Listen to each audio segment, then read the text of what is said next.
Unsettled nostalgia it's a moment of time. It's really voicing out my inner thoughts, my inner struggles. There are pieces in the show that describe Syria post the war, but also before the war. And the fact that we are witnessing thousands of years of heritage and culture being wiped in front of our eyes.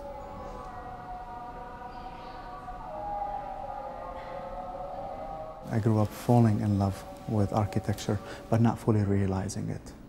It's then when I came to the United States and went into architecture school and started making these models and getting homesick and remaking Damascus over these streetscapes, that the true passion has just exploded. If you know old Damascus, you will notice hundreds, if not thousands, years of worth of architectural heritage, archaeological heritage. You're walking amidst Roman columns, Greek architecture, Islamic and biblical archaeological sites. That's old Damascus, and I immediately fell in love with that.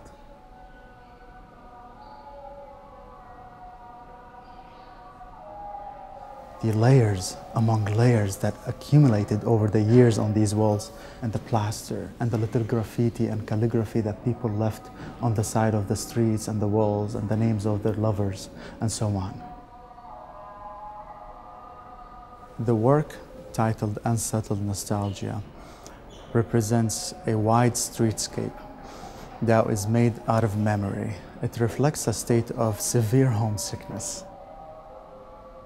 The little cafes that I sat on, remembering some of our neighbors drinking an afternoon Syrian cup of coffee on their balconies, shouting over the balconies their news and their updates and putting their laundry. There was a different level of life in these neighborhoods. These are the things that I treasured, and to that extent I even recorded and I play into some of my pieces.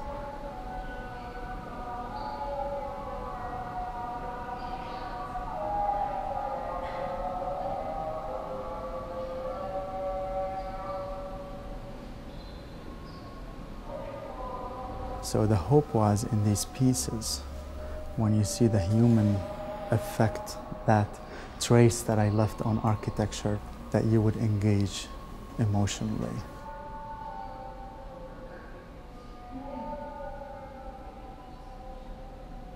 Refugee nation, a lot of people can relate to. The feeling is even exacerbated when you are a refugee in this world. When you left a demolished city, when you left a demolished life, and all you are carrying with you are these memories of structures, are memories of life. You see laundry lines that have blood traces, that talk about misery that these cities have gone through. You see refugee tents that are inserted within urban areas, suggesting the many, many refugee camps that we've seen. Whether you have been directly affected by the crisis or not, there is something unsettling about the baggage that we all carry, the memories, the families we left behind to seek a new journey, a new life, a new start.